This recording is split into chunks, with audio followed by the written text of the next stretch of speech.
Tax day is coming. Oh, no. But if you sign up for Robinhood Gold's IRA with a 3% match, you can get up to $195 for the 2023 tax year. Oh, yeah. Sign up at Robinhood.com/boost by tax day to get the biggest contribution match on the market. Subscription fees apply. Investing involves risk. 3% match requires gold for 1 year from first match. Must keep IRA for 5 years. Robinhood Financial, LLC, member SIPC.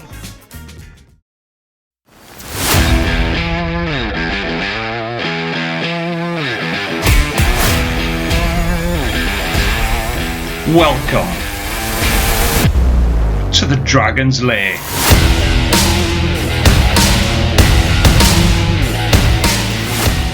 Hello and welcome to the Dragon's Lair podcast, the podcast all things Dragons RFC and rugby in the region.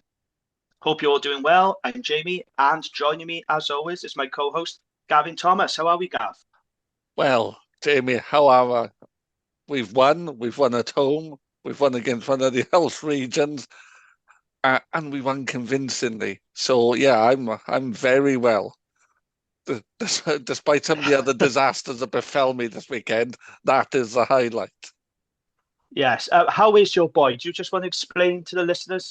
He had a bit of an accident, didn't he, on the football field? Oh yeah, he was rounding a goalkeeper who swept his legs from underneath him, and he's damaged his ACL. So he's oh gosh. He's struggling to. It's not bad, but he is struggling to walk a bit. But I did spend a chunk of the weekend sat in A&E in Hastings.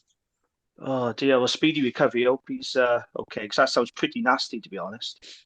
Yeah, it wasn't as bad as it could have been. He just landed quite heavily, and it was concrete-based Astro, and it was just.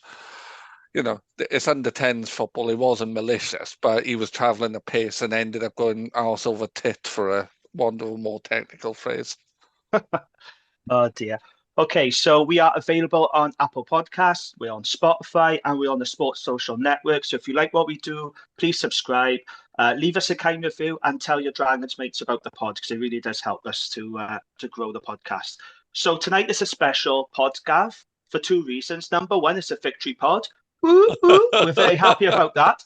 We don't know how many times you're going to say that on this podcast with the Dragons, so you've got to make the most of every win we get. So yeah, I'm not even joking about that. That's just how it is. So yeah, happy days, victory pod. But we have a special guest with us tonight, and he had two spells for the Dragons, making his debut against Cardiff in 2010, and made in total 119 appearances for the region, scoring 22 tries and 124 points. Very talented utility player who was able to play at centre, wing and fullback, and he became a fan favourite of Rodney Parade for his very reliable performances. One of my favourite Dragons players, always played a good shift. So without further ado, welcome to the pod, Adam Hughes. How are we, Adam? I'm very good, thank you guys. Thanks for having me on. Not a problem, it's a pleasure.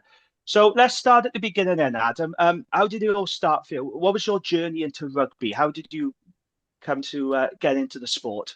So it was mainly, I started off a little bit at Newport High School All Boys when I was really young. Then I had a gap of not playing until I went to Crossy Killio Comprehensive School.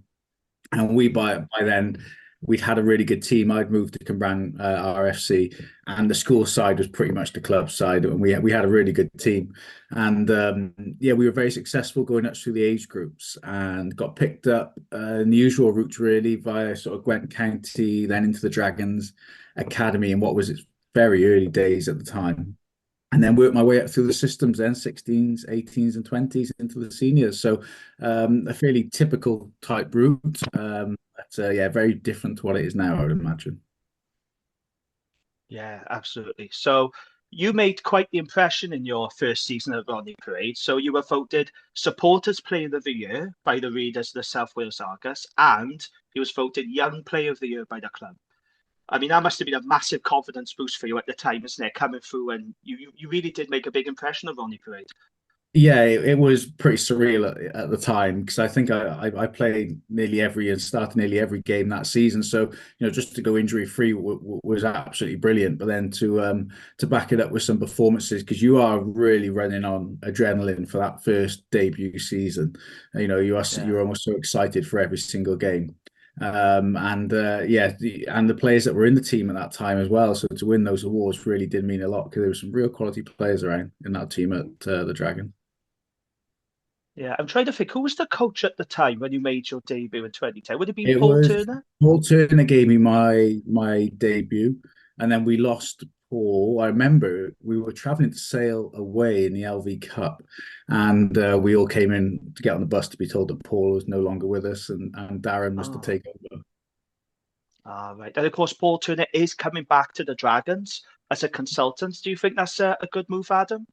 It's an interesting move. I haven't really followed Paul's career since he left us. I know he was coaching in the Championship.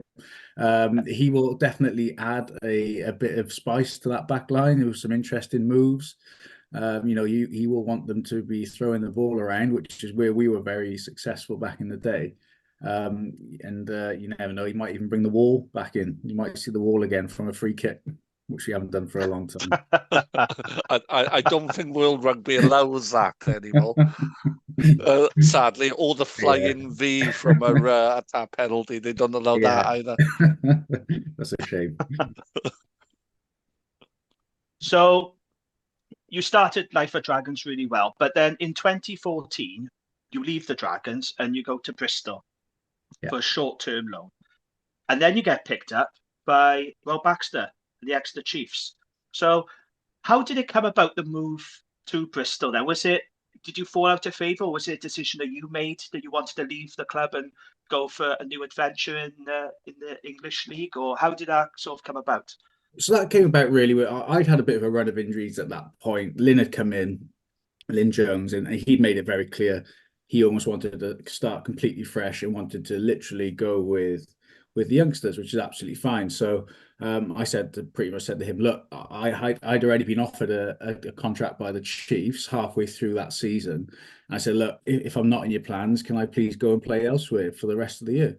And to be fair to Lynn, yeah, he said, sure, no problem at all. I'm not going to hold you back or stop you playing if that's what you want to do. So Lynn was very good with me, let me go to Bristol for a couple of months, which was genuinely awesome at the time. To play in a packed out Mem every single week was a real experience, very similar to Rodney Parade. So it was just really good to experience a different culture. And then obviously go into the Chiefs where the culture is one of the very best. Was a great learning curve. Yeah, I was just wondering, how does it compare sort of playing in the English Premiership to what would have been, well, the Pro 12 or the Pro 14 back then? What did you find was the main differences? It's just the intensity of every game. It's in the Pro 12 as it was, and even in the URC now, there are weeks whereby you are up for games a lot more than others, depending if you're playing the Blues, the Ospreys, or Zebra and the Lions, for example. Your mentality is different for those games.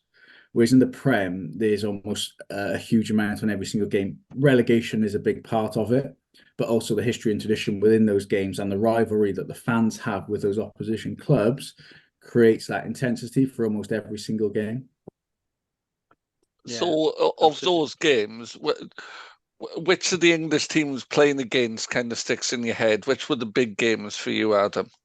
So being in Exeter, it was always, as you can imagine, the West Country derbies were well thought of.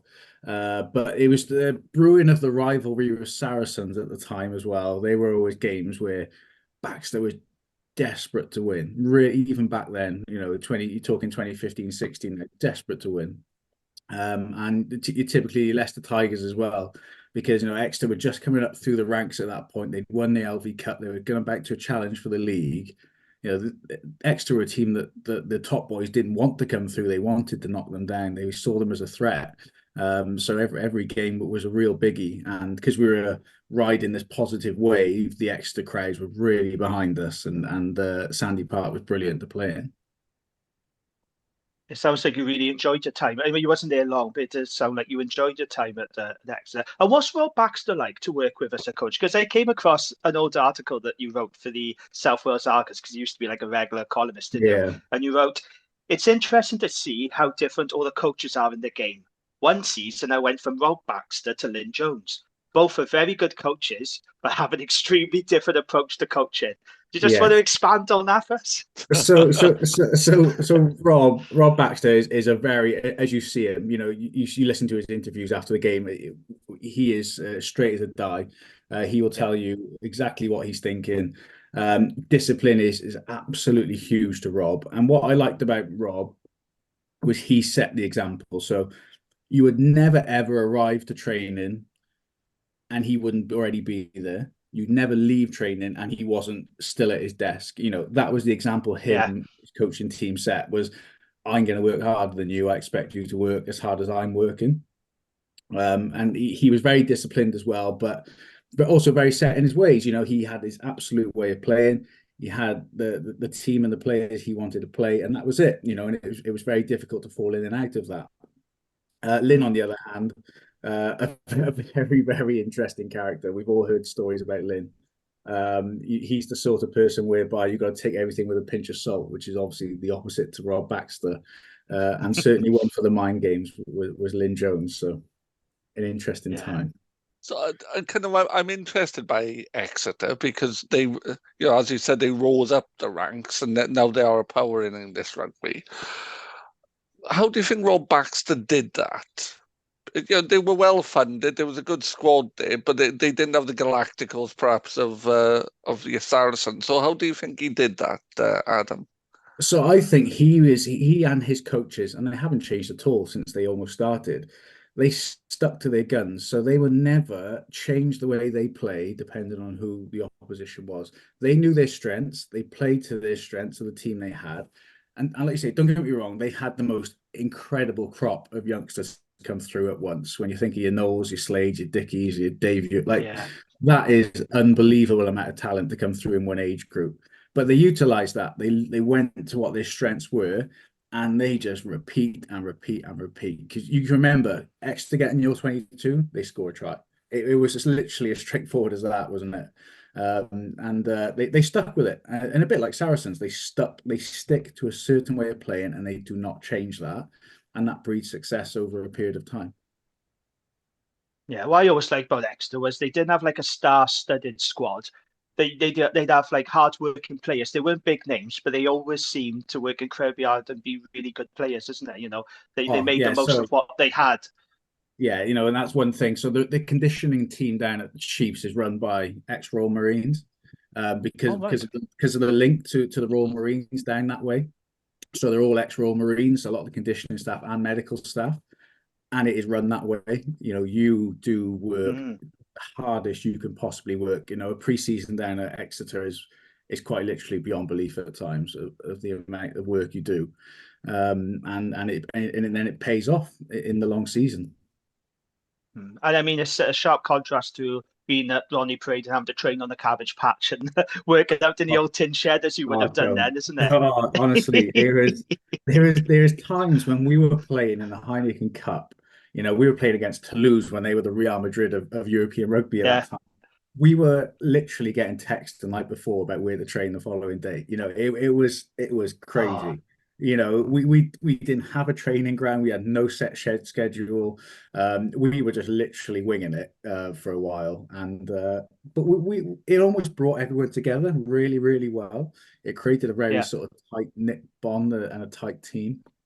But it did improve drastically. They did try. We ended up going to the high school, which wasn't ideal, but better than what we had. And now they've got that brilliant training ground up at Ustra. Yeah, it's amazing though, isn't it? Like we didn't have the facilities, the resources, but in that Paul Turner era, we were still a very competitive team once we had them. More competitive we've been in recent years. So there's something to be said for that, isn't there? We wouldn't lose a home game. The pride we would have of playing in front of a Pat Rodney Parade, especially on a Friday night, was huge. And it would be a case of not losing at home and picking up the odd good away win. And that really set the team in good stead. But you look back, and I was only talking to somebody the other week. You just look at the pack we had; it was insane, absolutely insane. When you go through it, just look at the second row, Sidoli and Charteris. That's a second row pair, and you dream of these days. And you had like Toby and Dan Lydia, and you had Gavin Thomas and those in the back row. It was very, very good. Yeah, and people talk about, making Rodney Parade a fortress. You hear this all the time from the coaches and supporters. It hasn't been that way for a long time, I don't think. But in your day when you was playing, that's when it really No. wasn't it? Those Friday nights, very And, Oh, special at Rodney Parade. and just yeah, listening to those names, that is a hell of a sight. And, that's an international second row and back row there. That is hell of a team. yeah. And we had Lloyd Burns at hooker, we had Jabber at hooker as well. That's real sort of strength and Yeah, depth. One thing you talk about Rodney Parade as a fortress, I always used to assess it by, you remember that lap we used to do at the end of the warm up? That used to get that the Rodney Parade used to erupt in on that lap. yeah. Back in the day, when it was full, it might be a derby game or a big game. And I went to a game not long ago, and it's just wasn't there anymore. It's That not the same as it. No. it's not the same. That gave you a massive kick going into the change room pre-game. That used to. But Yeah, it's just not. I understand why. It's not the fans' fault. It's been 10 years plus probably of not ideal results, and people have dropped off. yeah, But it would be great to get it back to what it was like then. yeah. How does that happen, though, Adam? Yeah, I'm giving you a magic wand. You're going to solve the problems of Gwent Rugby in one sweep of your magic wand, like Harry Potter. Yeah.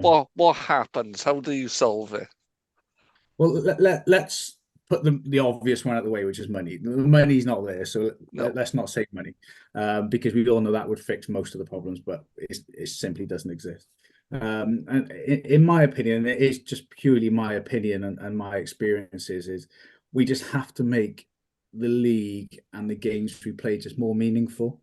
I really, really believe that. In my opinion, I don't like the URC. I think there's too many games whereby fans don't mind. Well, like, we lose to the Lions, we lose to the Sharks. I don't think a lot of fans. It doesn't hurt as much as if we were losing to a Bath or a Gloucester or an Exeter. I just think there's more meaning to those games. How many fans could actually tell you where the Sharks are from, where the Lions from, let alone, it means something if you win or lose against them. The fact that I saw the other day that they put up a tweet that they've traveled 8,000 miles to play in South Yeah. Africa this week. You just think, what? Like, how's that been signed off? It's especially in this world where we're obsessed with, climate change, etc., and being green. But I just think what we need to do, and a couple of years ago, I understand when people said, when you go knocking on the Premiership's door, they'll just tell you to go away because they don't Yeah. need you. Whereas now, I think the Premiership have been brought down a peg or two massively. And I think now that the Welsh regions, especially, and maybe even the Irish and the Scots, can knock that door with a bit more credibility, and the English wanting them to knock that door a bit more as well. I think the challenge here with the Anglo-English League is the clubs in the level below the Premiership. If Yeah. if they started inviting in Welsh regions, I think the likes of Ealing and Cornish Pirates would lose their collective minds, basically, and there would be a huge legal challenge. The only real Yeah. solution is some form of combination of the English and the URC, because the South African clubs need the URC to work, because they Yeah. don't have an option. They couldn't play in the Pacific, so they need the URC to. So I understand it. I remember going to watch in kind of Ebervale versus the English clubs on a Wednesday night at home, and just being a fantastic atmosphere. Whether that happens again is another thing entirely. Yeah, and like I say, it's just about, there's a reason why the stadium has twice the amount of people in it when you're playing a Welsh region. It's because it means more to fans. You need to make games more meaningful. And I really believe playing clubs like the English clubs would do that. And I've seen the thought process of maybe a two division sort of Anglo Welsh Scottish Irish league again. Not a bad choice, but I just don't see how the URC can work. I just don't see the enthusiasm for it from fans anymore, to be perfectly honest. Because speaking to fans that I would have classed as diehard fans back when I was playing, just don't go anymore. They just don't feel dragged down to Rodney Parade, any need to go down there. And I again, that's for me, is because they don't feel like there's much in the games anymore for them, especially relegation as well. Of course, takes the gloss off it. Yeah, that's interesting you say that, Adam, because there was a report in the Daily Telegraph last month. So a British and Irish Super League plan is being discussed with the unions and the clubs. And it says it could include South Africa, Italy. So you think a British and Irish Super League, that's the way forward then? That's what you would like to see? Yeah, I really do. Because the reason the fans turn up to see the derbies is because they're the ones that then go to work the following week and they can have a bit of banter with friends who it means more to them. It's not because of the quality of player, because if fans were just they were dragged down to Rodney Parade due to quality of player, then it'd be packed for Leinster, it'd be packed for Ulster, it'd be packed for Munster, but it's not. It is just for those meaningful games. So I think that Super League would be a good step in the right direction. Do you think there's a degree though, Adam, that people don't particularly want to see a poor Dragon side getting absolutely slippered by, a Leinster second 15? That's going to keep people away as well, isn't it? It's yeah, and I think that's something that over time has taken effect more than anything, hasn't it? People, okay, we'll give you a second chance, a third chance, a fourth chance, but as the years have gone on, they'd be like, this isn't going to change now. So they also just don't go, which is a big shame. Right. So one of these people on social media, Adam, is URC equals best league. I don't know if you've seen that. That's like a trending thing. Absolutely. You're not in that club, no? Absolutely not. It's mainly Irish fans, to be fair, who love the URC best league. Well, of course they do, because they win it every year. So I wouldn't. I don't feel that we have a moral obligation to keep South African rugby afloat either. I don't think we should forego the success of our club rugby just so the South Africans have something to play in. I do agree with you, but it's a huge market, isn't it? And I think the assumption is that we can tap into that market. I think the idea that Welsh clubs will benefit from us tapping into the South African market is naive, but rugby isn't the most hard-nosed sport when it comes to business decisions. No, and again, that's where it does struggle. But we've got somebody now in charge of the Dragons who is incredibly business minded. To be fair to Buttress, he's not rushed into anything. He's come in and he's done things slowly. He's done things the right way. I tell you, it was great to see how good Rodney Parade looks now with all the improvements. God, I remember we played Glasgow. It wasn't the 60-pointer; it was a different game. We had an email the night before to say something like, they put 15 tons of sand on the pitch. Please bring as much Vaseline as you can for your knees and your elbows. And I remember being on the wing, and it was up to your ankles. It really was that pitch back then. You couldn't run on that. So to see what it's like now is brilliant. It was a terrible pitch. I play grassroots rugby on some awful pitches, but there are times when Rodney Parade are worse than some of the pitches I've played on. Yeah, it was awful. And as an outside back, is what were you meant to do? You try and sidestep, just fall over. It was tough work. I was just trying to think, was you involved in that game against Newcastle in the LV Cup? I don't know if you was at the club then, where it was basically flooded. Did you play in that game? I was captain in that game. Yeah, I was going to the ref before the game. Are you sure you want to go out there? Because this ref, I think it was his first top level game. And he was keen as mustard to play. And me and the Newcastle captain going, we don't want to go out there, do we? And we kept saying, ref, puddles over there, like pointing out all the puddles. He was like, you won't have any of it. He wanted to keep playing. And I remember it got called off, didn't it? It got abandoned half time, didn't it? Or just after? It was crazy why we played the game. But again, a good experience and a good memory. So. Yeah, something to look back on and have a laugh about now, isn't it? Yeah. But the pitch is much, much better, isn't it? Nowadays, it's like carpet now, isn't it?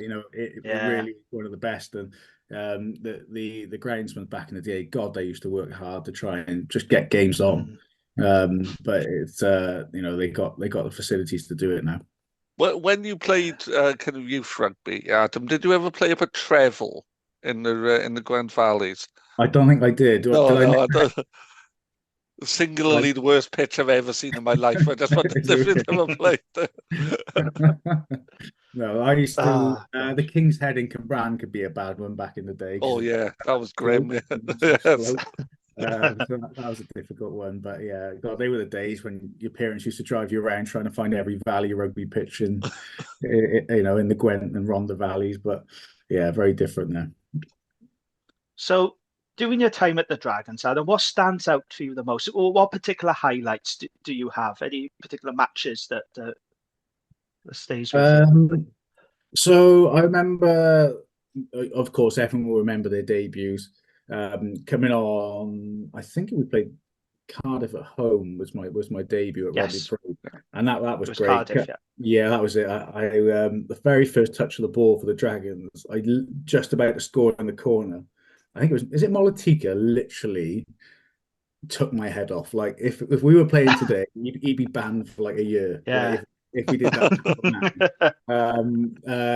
And that was my first touch. But that was in front of the old Argus Terrace, which was brilliant. Yes. Great atmosphere in there. Of course, we had our run in Europe, beating Gloucester up in Yes. Kingsholm. Yeah, that was of course a massive memory because we went up there as such underdogs. We really did. Yeah. And everyone just pulled it out and put in a great performance and led to a good night out in Bristol that day. And then we had the following week Montpellier in the semi, wasn't it? Yeah, that's right. A real good experience. But probably one of my most fondest memories was one of my very first games. We played Toulouse away back when they were, the real kings of rugby, and Paul Turner being at 13 opposite Clement Patrono just as he'd won Six Nations Player of the Year. I was thinking, oh God, here we go. It was an experience as a real youngster to go and play into a cauldron like that in a European Heineken Cup was something that I'll probably never forget. Oh, brilliant, lovely stuff. Okay, so moving on then. In April 20.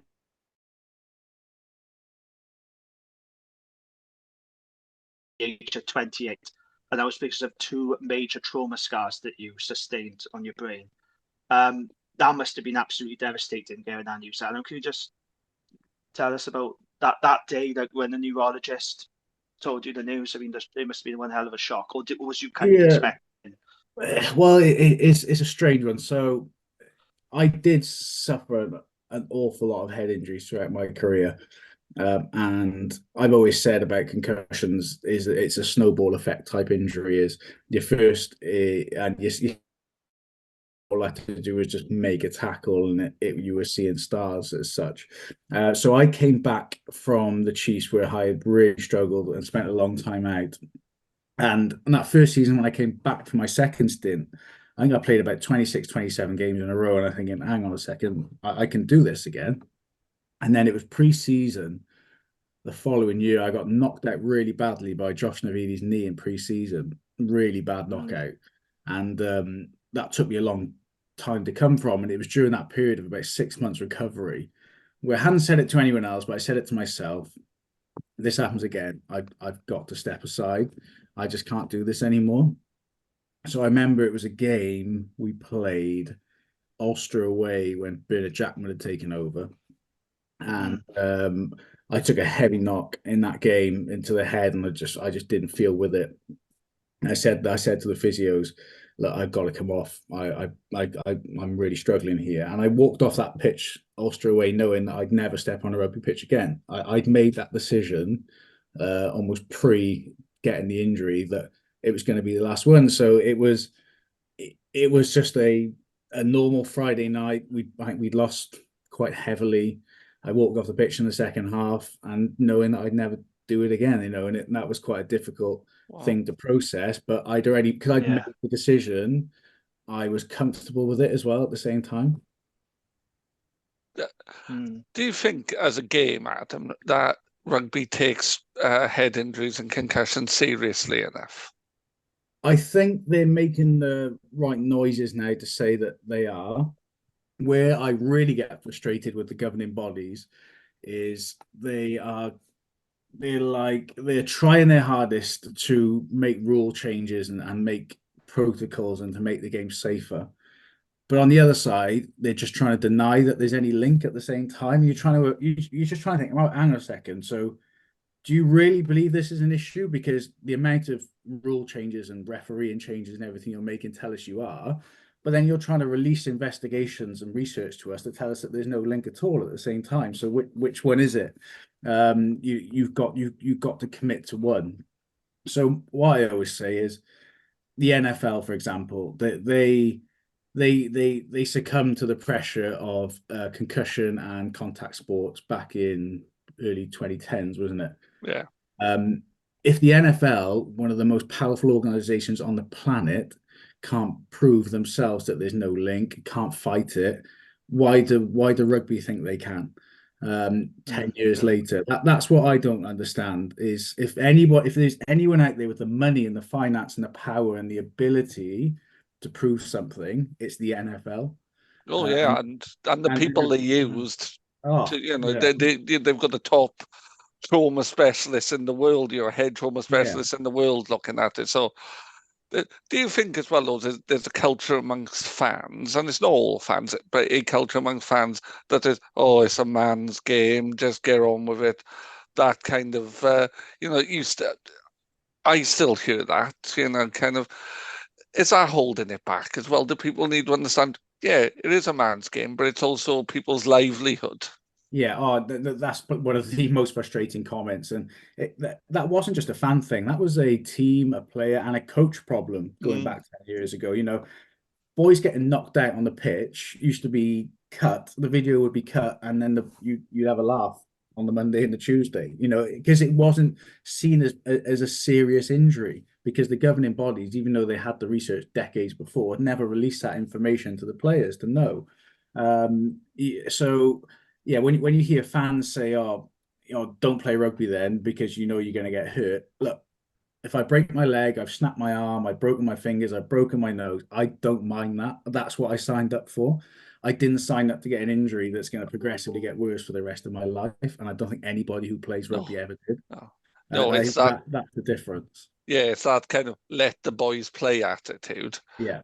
Is missing the whole point, isn't it? Everybody signed up to the game knowing exactly the level of risk they put themselves in, but nobody wants, no one wants to be in the situation you found yourself while Alex Popham finds himself. It's and that's what you ask, and this is the big issue we got now is, as long as players and coaches, you're as informed as modern science allows, so you can be fully told, look, when you step on the pitch, this is the risk you're taking. Then it's up to the player. I get that, but the issue is the research was there, but the governing bodies never educated players, coaches, physios, and doctors of the issues we had.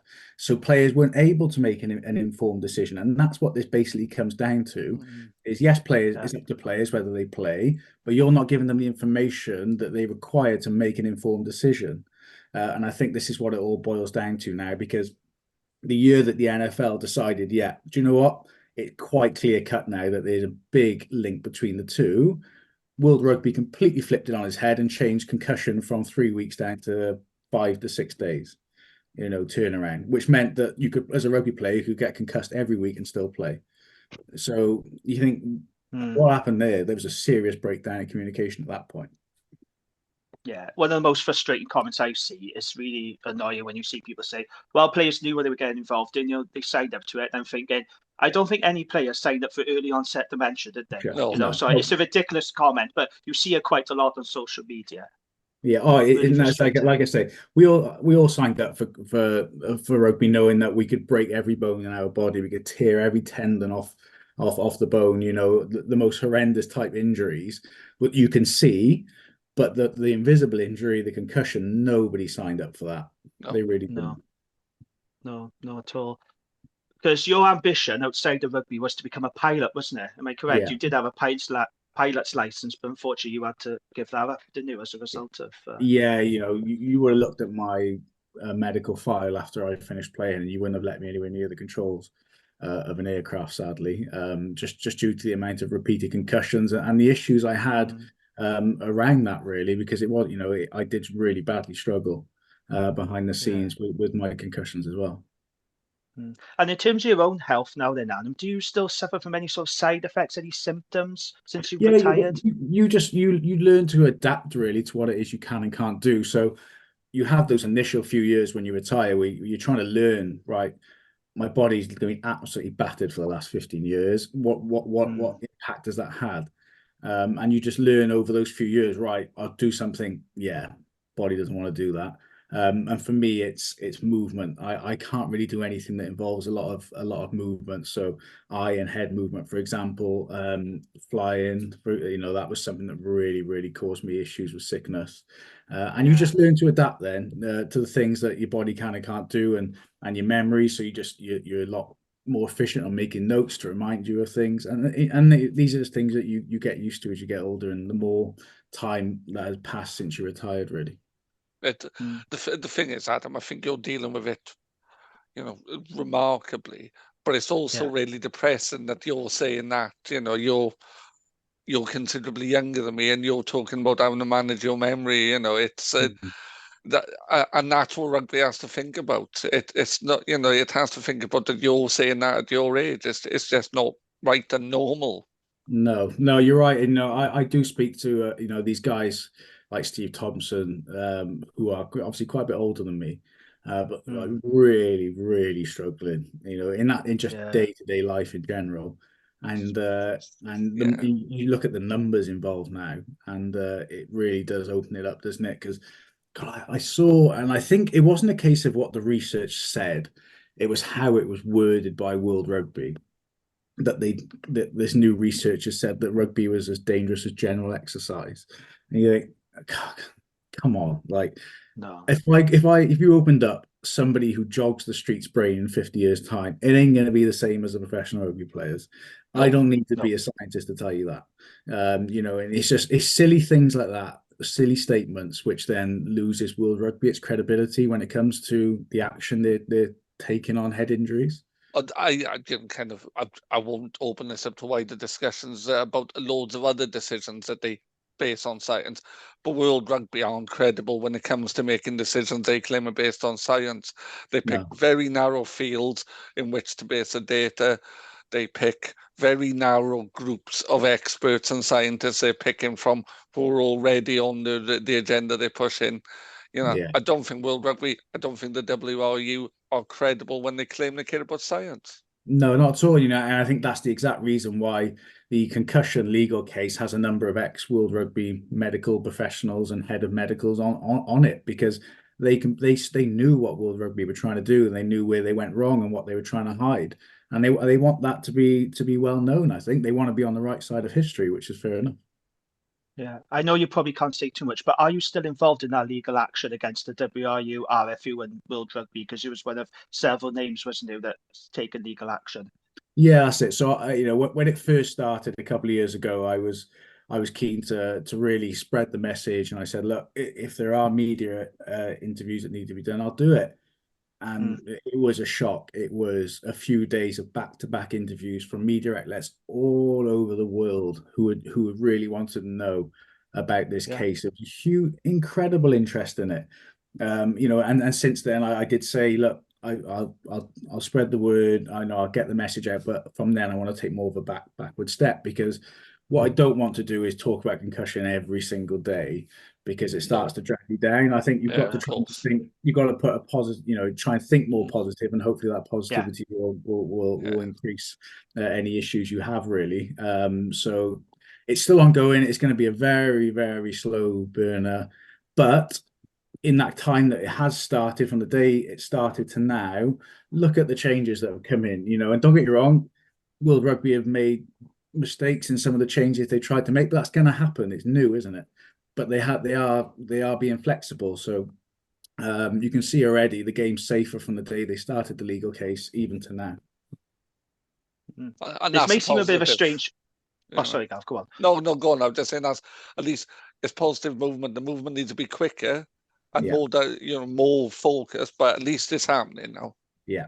And the Yeah, sad of course. reality of it is, and this is the sad reality of life in general, really, is unless it was finance that was brought into it, they weren't going to make the change. It's money that makes people change. Yeah.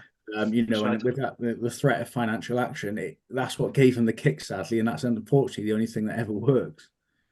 Yeah, no, you're 100% right. It's what got the NFL off its bum, didn't it? Because it was all those class action suits that were being held against the NFL. Yes. Oh, exactly. I was very, very eye-opening, and really gives you an idea of the issues that players currently facing in contact sport. Because I was going to ask, it might seem a slightly strange question, but when you watch a game of rugby now on TV, does part of you think, oh, I wish I was there now, running onto the field of Rodney Prick? Do you miss it at all, Adam? I know you've been through a lot, but do you miss it, or are you just thinking, oh, I am glad to be from it now? Yeah, when people ask me, I always say, look, I don't miss playing rugby, but the only thing I miss is that initial turning up to the stadium and running out in front of a big crowd. There's a lot of things that you can recreate from your rugby days, whether it's socially with the boys. There's other sports I play now.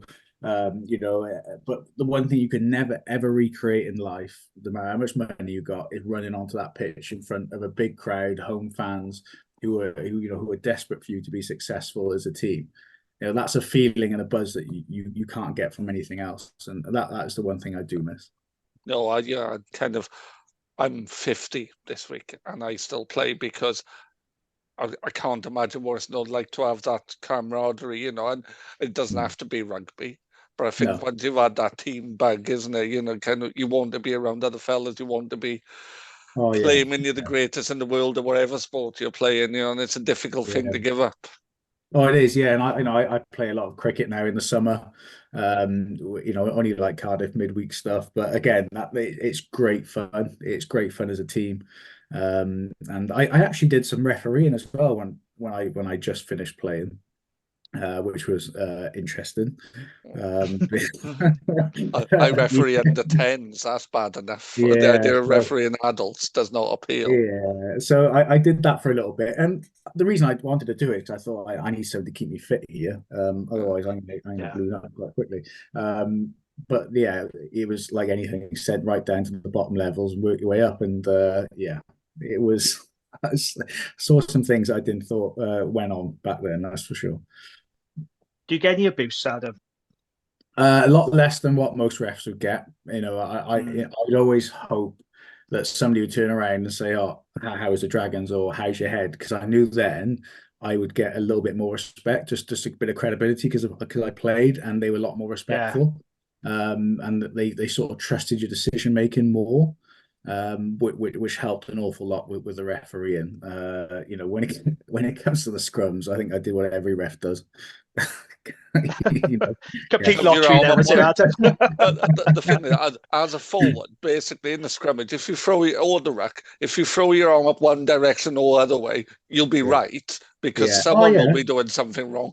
Exactly. Yeah, you got to put your arm up either way and see which one gets the most boos, and then you put the other one up. So that was. And I always used to ask like the boys who played in the front row, what do I do here? And they know as much as the ref. I don't know. But a lot of the stuff that's get penalised you can't see because you're too busy trying to remove your head from someone's armpit. Yeah, exactly. So it's an interesting part of the game, especially for a winger with a whistle. Great stuff. So in terms of what you're up to these days, Adam, I understand you're a financial advisor. Do you want to tell us a little bit more about that? Yeah, so I've got my own company now that I set up just nearly 3 years ago. And initially, and I still got a lot of the rugby guys. I help look after them. Really enjoy that from Bristol, Exeter, and the Dragons. So it's something that, yes, pilot was what I wanted to do first. But my parents were financial advisors. I knew a lot about it. I did all my exams when I played.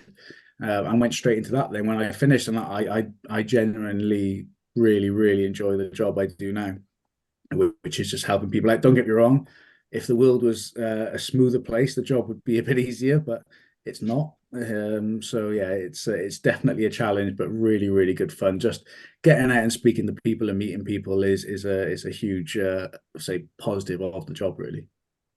That's good. It's nice to be in a job that you enjoy, isn't it? Because not many Yeah, people are in jobs they actually do enjoy. So no. that's a positive. Just to end it then, I know you didn't see the game live because it was in Sweden, but you did see the highlights of Dragons against Yeah. Ospreys, first win of the season. What have you made of it then, Adam? Because it has been a difficult start for the Dragons. We knew it would be some missed opportunities, but a much needed win against the Ospreys, wasn't it? Yeah, so I went to Rodney Parade a couple of weeks ago for the first time in years to watch the Blues game. And Oh, it's awful, wasn't it? The atmosphere, everything. It was the worst honestly, game of Ronnie Parade I've ever been through. It's awful. I sat in that stadium going, "What on earth is happening here?" Because I remember I went to the pod about half an hour before kickoff. There was no rugby fans there. I walked as I was walking into Rodney Parade about 10 minutes before kickoff. There was nobody else there. I was thinking Yeah, you wouldn't know there was a game on it. This is the Blues. it was so flat. It It was so was flat, wasn't it? crazy, No atmosphere. It, Yeah, hours before kickoff, it'd be bouncing a couple of years yeah. ago, and the game didn't give any sort of credit to the occasion at all either, did it? It No, was a it pretty did not at all. poor game of rugby. So walking away from there, I was pretty flat about where the Dragons currently are, Mm, and Welsh rugby in general, really. But to see that win then on the weekend and see the crowd were really, you could hear the crowd really starting to get back into it, and the players were absolutely yeah, buzzing because I don't think there can't be a coaching team out there with Di Flan and Matt O'Brien that anybody wants to be successful more than them. You're yeah. talking about top guys there. Local guys, Welsh coaches that come through the system. Players absolutely love them. I've never heard a bad word about those coaches, even considering the results, and that always happens, is that players get upset with coaches, but I've not heard a bad word. And I think everyone is collectively just desperate for that success. And let's hope that the weekend was something that they can kick on with. Don't get me wrong, it's not an easy follow up going straight to South Africa, but I think regardless Nope. of the results over the next few weeks, you can't even beg the question about bringing in a new coach or a new coaching team because you're never gonna replace, because who on earth would you bring in? You've got a really good group of young coaches there. You've got to stick with them. I believe over the next Yeah. couple of seasons, I really do, because they've got a good squad. They got some good coaches. The other regions have almost been brought back down to the Dragons level, if anything, to Mm. make it more competitive. So yeah, it was great to see that result, and also a convincing result against the Ospreys, which is nice. And hopefully they can kick on for the rest of the season. No, I don't want to kick the Ospreys when they're down, but But okay. do you think the No, do it. Ospreys? Do you think the Ospreys look very good, Adam? Because my take on watching that game was Ospreys looked very poor. Yeah. No, don't get me wrong. I'm not saying the Osprey turned up and really turned it on. I spoke to a few people that went, and they said it looked like the Osprey didn't want to be there. And this is not to discredit the Dragons' performance by No, any, but it looked like, especially their star players, were just going through the motions, which really surprised me, Yeah. that they would do that. But at the end of the day, you can only beat what's in front of you, and they beat them absolutely. convincingly. Oh yeah. Yeah. But that's what I mean about, well, these Welsh derbies a few years ago. Players would be itching to get at each other. Whereas if it is true that the Ospreys just didn't really look that bothered, that's also a worrying sign. They may look a bit more bothered because they got the Scarlets this weekend. There we So go. you'd like to think they would be a lot bothered about that game, wouldn't you? Yeah, you But think look, if they don't turn up, if they're not bothered, that's their problem, not ours, is yeah, it? exactly. We won, No, and that's what it's all about. Brilliant. Thank you so much for joining us, Adam. It's been a real pleasure. It's been fantastic. Thank you so much. that's all right. Cheers, So, guys. not a problem at all. Take care, and we'll speak Yes. soon. Thank you Cheers, very much, guys. Adam. Bye. Cheers. Bye now. There we go. That was Adam Hughes. That was an interesting chat, wasn't it, Gav? It was, yeah. I'm really brave about the concussion stuff, and yeah, and there will be people who listen to this pod to think, well, it is a man's game. But this, we shouldn't be laying guys that low. No, absolutely. And he was a really good player for the Dragons. He was, Mm. we talked about a player like Adam Warren, for example. We always used to call like Mr. Reliable, Mr. Consistent. Well, Adam was definitely in that bracket. Oh, Very absolutely. versatile player, whether it's fullback, wing, or the centre. Very reliable player, really good for the Dragons. So I was pleased when he said he'd come on the pod, and I thought he was a really good guest. We've had some very good guests on this pod, haven't we, in We fairness? have. We've been very lucky. Indeed, we have. Right then, shall we talk about that win? Yes. Okay, so last Saturday, Dragons beat Ospreys 20 points to 5. It was the Ospreys who opened the scoring first in the 6th minute through Matt Prothero after collecting a chip kick from scrum half Ruben Morgan-Williams. It's actually a well-worked try, was it? They caught Oh, the yeah. Dragons napping. I thought that was a pretty good try from him, in fairness. Yeah, it was good That was awareness their by only. Prothero. He It knew was. he knew what he was looking for, and he picked her up really kind of smoothly. He did. But that was to be their only points of the game. Dragons responded through a penalty from Kai Evans. Then, again, Matt Prothero saw a red card for smashing Will Reed with a head-high challenge. Kai Evans scored another penalty. And then a converted Bradley Roberts try put Dragons 13-5 at half-time. I did enjoy Bradley's try, but the tackle attempt by Luke Morgan was... it left something to be desired, didn't it? Quite frankly, that tackle attempt. Do you hear me? Second half was... He could have just waved him through almost like I wouldn't have bothered. I'm still trying to find a point of Luke Morgan, I gotta be honest, because every time he comes down here, he never has a good game against us. No. Well, I've never Never seen a does. good game full stop, but I don't watch the Ospreys very often. He's all right, but he just never seems to have a good game when he's in Newport for some odd reason. So second half was one-way traffic, and we were struggling to kill the game off. We had so many chances, and we kept blowing them. It was really frustrating, but we clinched the win with a fantastic Rio Dyer try with 50 minutes left to go. When the Ospreys were down to 13 men, courtesy of Luke Morgan, yellow card, and that was for a dangerous tackle on Rio Dyer. So the game finished 20 points to 5. It was our first win at Ronnie Parade for 385 days, Gav. That's it, is it? Just silence. I'm going to go to the contentious issues. I'm going to ask you something. So I'm in a group chat with some very noisy Ospreys fans. And when Prothero was sent off, that was never red, blah blah. It was a stone cold red, wasn't it? Of course it was. He smacked him straight in the head. There was no mitigation whatsoever. It happened right in front of us. It was a clear red. And I was saying that in the group. I was saying, boys, it's all right being one-eyed, but he's tackled him around his hairline there. It's not really what you should be doing. No. And what did you make of the yellow card? I mean, that was. Oh yeah, that was definitely a yellow, because if Richard Devon made the point on commentary, if he hadn't used his arms to break his fall, basically, he hadn't used his arms, Rio, he would have landed on his neck. Yeah, and that definitely would have been a red. It was stupid, wasn't it? Well, I think they mitigated it down, but he was going to land on his head. Rio put his arms up to break his fall, so it was, but he didn't land on his neck. No, because Rio put his bloody arms out to prevent him landing on his head. Yeah, and lucky he did, because that would have been very nasty. Oh yeah. If he hadn't done that. So, what was your take on the game as a whole, then, Gav, the performance, and who stood out for you? Right. So, I can't believe these words coming out of my mouth, considering how much we've wanted to win. We should have done much better. That wasn't a 15-point winning margin. That was a 25, 30-point winning margin. We dominated the second half. We dominated the yards made. Rio, Kai, just absolutely running the show. They offered nothing. And I said at the start of the season, I didn't think Ospreys were very good.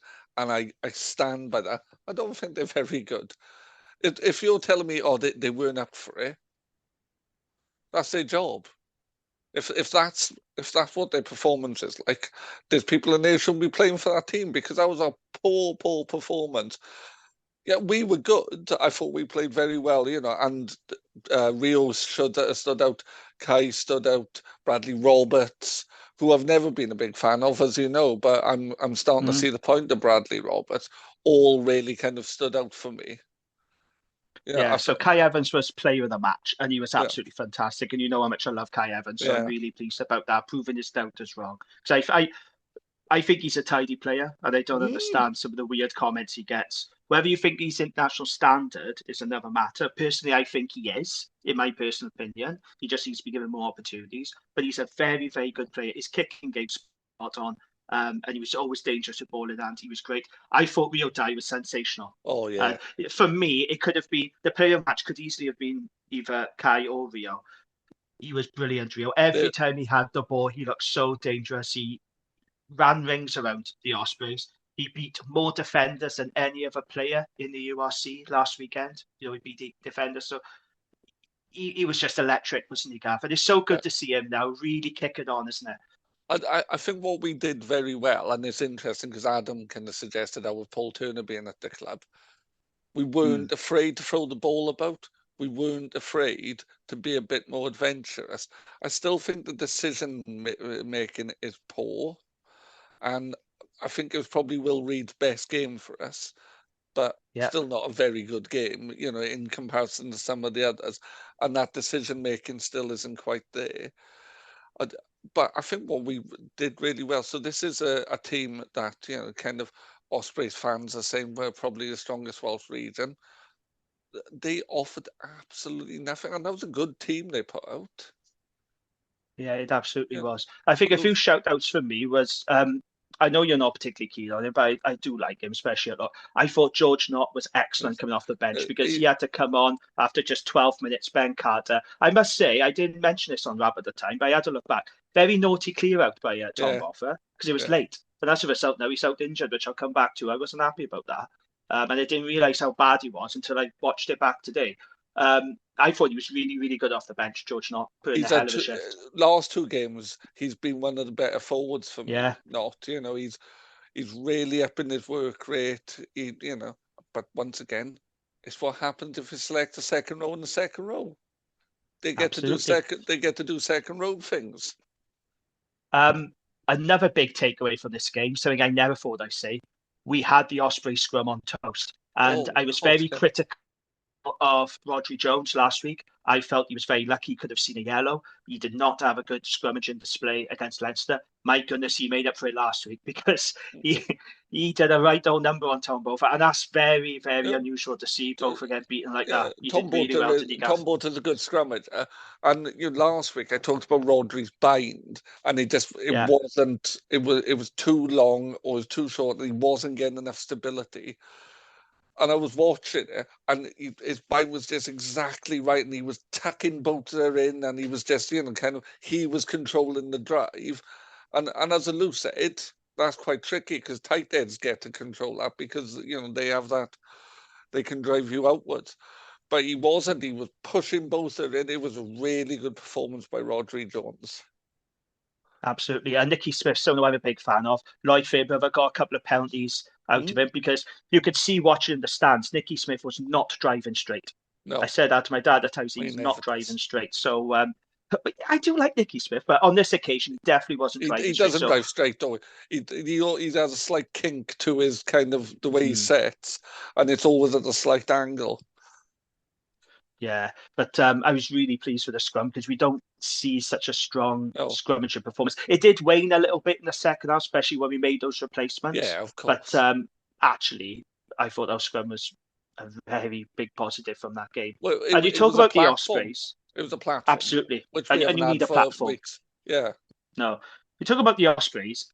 You are right; they offered absolutely nothing. I said that on Twitter. Well, now X after the game. I thought they offered very little. Yeah, they scored a good try, but even before the people saying about the red card, we was in control even before oh the yeah, red card. We were by far the best team, pretty much all game. How and many entries do you think Ospreys had in the Dragons 22 all game? so I would say three, and I think I'm probably being a little mean, but I don't think it was many more than So that. all game, the Ospreys had just 4 Yeah, entries into the Dragons 22, because which is credit to the Dragons. I You can know, remember three, definitely. But yeah, yeah. But credit to the Dragons. I thought we did a really good job of keeping them in their own half, because in that second half, we were well on top. We butchered so many chances, and a couple of wonky lineouts. We got to talk about that. And now you know that one. Rio made a brilliant line break. He gives it to an Iron. He's got you and Ross on the outside, and you're thinking it's going to be a certain try here, and the pass goes into touch. Only on the one hand, you could say that maybe you and Ross should have cut in a little bit more. But that was the equivalent of an open goal that was missed. And he's a professional rugby. He's a professional rugby centre. Ross could have come in a bit, but he needs to be making that pass. He needs to be making. And and Nyron's a good passer of the ball. It's not like he's a bad passer of the ball. I've played with centres who I'd rather didn't pass because they can't. But Nyron Owen can pass.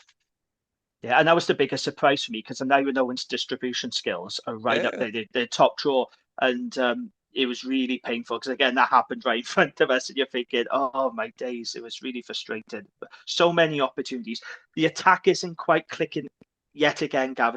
We're very clunky, aren't we, in attack?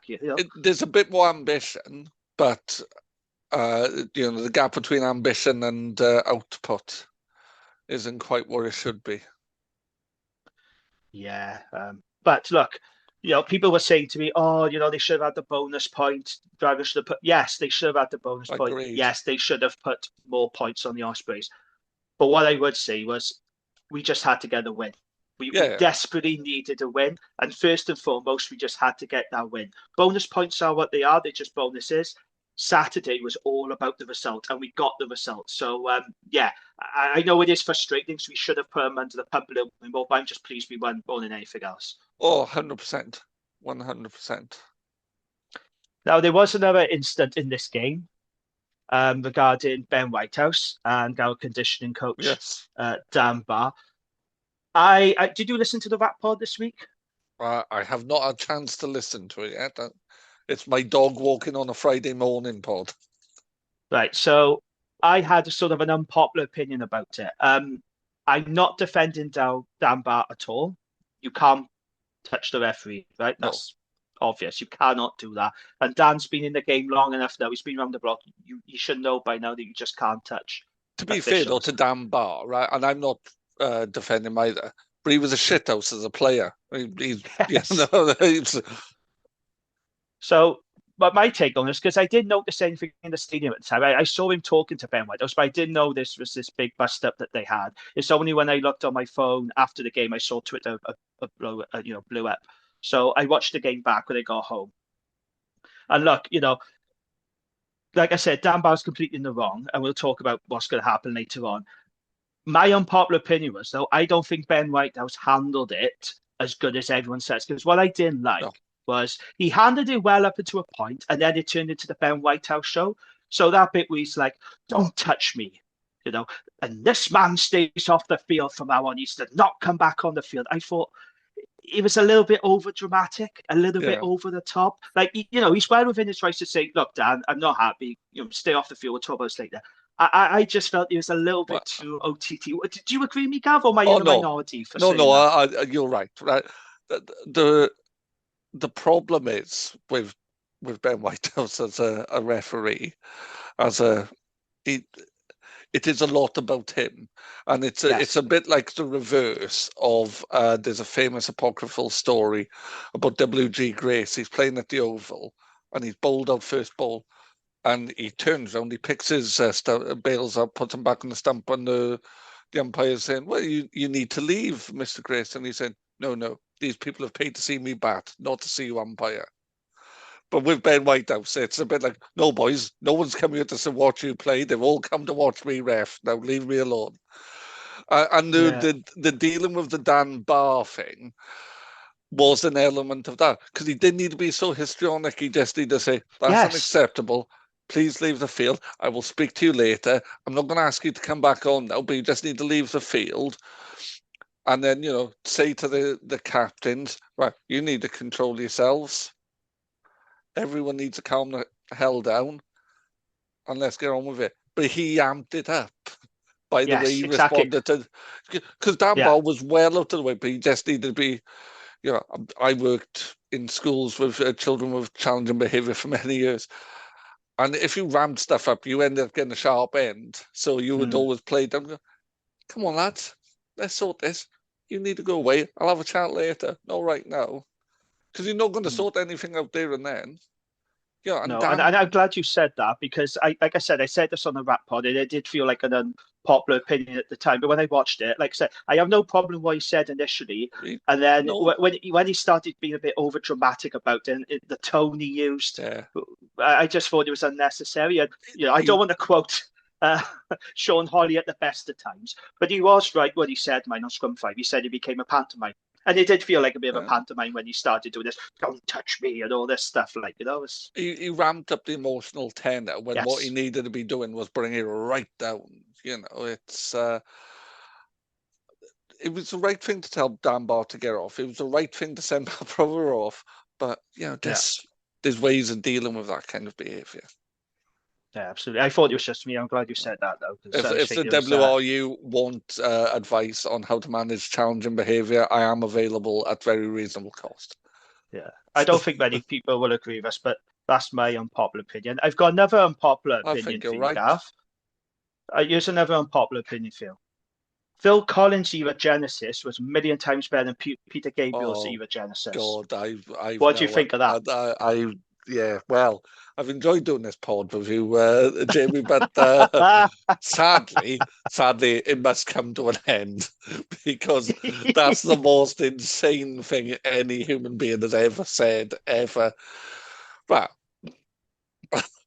once again, I'm not joking. I'm not joking. No, I know you're not. I saw your Twitter comment recently, and I was considering blocking you. Honestly, I love Phil Collins' era Genesis. That's all I've been listening to. They're different bands, I think. It's fair to say. Phil Collins' era Genesis are a pop band with high levels of musicianship, whereas Peter Gabriel era Genesis, I can't believe we're having this conversation on the Dragons podcast. Absolutely. Gabriel era Genesis is a proper band for grown-ups. It's not a pop band, it's an album band, and oh god, it's just I knew I'd get you on this. Oh god. How can you we shall have this conversation another time, but I knew that was going to get you. How can you compare Invisible Touch to Selling England by the Pound? That's an act of madness. Oh, this brilliant Genesis albums with Phil Collins. Brilliant albums. Look, that's my opinion. I'm standing by. I love Phil Collins' era Genesis. Right, moving on. Sorry, do you want to just say something else now before we move on about the issue? Well, where do you stand on Phil Collins' solo period? Oh, pile of shite. I don't like Phil Collins solo stuff. I only like the Genesis era Phil Collins. Well, to be fair, he did make some good tracks. I mean, Another Day in Paradise, I Wish It Would Rain Down. And no, don't you think so? No, he's a terrible tax dodging. Easy lover, human being. No, terrible stuff. I don't really like pop music, Jamie. I haven't got pop rock. I prefer to call it. I prefer to call it pop rock. I haven't got an ear for pop music, but I think it's pop music. I'll say to my wife, I don't understand how that wasn't a hit, and she'll say, yeah, Gav, because no one wants to listen to that. There's a song called Ubu by a band called Methyl Ethel, who I was convinced was going to be number one. And then now I listened to it about 6-7 years later and go, yeah, that's just really weird white boy funk. No one's going to be buying that in the millions. But it's a great track. You need to go back and listen to albums like Duke, Abacab, and the self-titled Genesis album from 1983. And even the 1991's We Can't Dance is a very, very good album. I know you won't have any intention of doing so, but they're very underrated Genesis albums. I will not. I knew you would. Okay, so back to the game, and just to end, it was the highest attendance of the season at Ronnie Price. We had over 6,277, which is pretty decent, I think. For us, that's a pretty good crowd. And I gotta say, the atmosphere was brilliant, Gav. This was by far the best atmosphere of the season, and fair play, there were quite a number of Ospreys fans. It looked good on fair play, and it looked like there were Ospreys fans there. Yeah, I mean, most of them haven't come from Swansea, let's be honest. I, The I Gwent was gonna, Valley's a lot of them. yeah, I was going to say most of them have come from bloody Abervale, if my experience of watching rugby in Yes. Abervale is anything to go by. There were loads of Ospreys fans in Gwent during that Galactico period when it was very cool and trendy to support the Ospreys, when they had, Lee Byrne, Mike Phillips, James Hook, Shane Williams, Even Collins, now, and all that lot. even though if you go to the Weatherspoons in Abervale, if you would Yeah. choose to do that, you'll see lots of Ospreys tops. You very rarely see a Dragons top. No, absolutely. Right, okay then. So, yeah, it was a great evening and a great win. So, very, very pleased about this. It's just nice to be able to talk about winners, isn't it, Gav, on Oh, this absolutely. podcast, because we have waited a fair while. Okay, then, shall we move on to the mailbox? Yes, let's do that. Let's have a look what's in the mailbox. So, Ian Bambury says, hope they can build on the victory now. It was good to see them attacking the backs a lot more on Saturday. I also think they should have more than one tent for supporters. So he's talking about the marquee now, okay?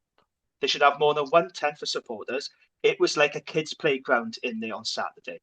Well, let me tell you, Ian, it's always like a kids' Yeah, it playground is. on there every match day, which is exactly why I never go in the marquee, because I hate it.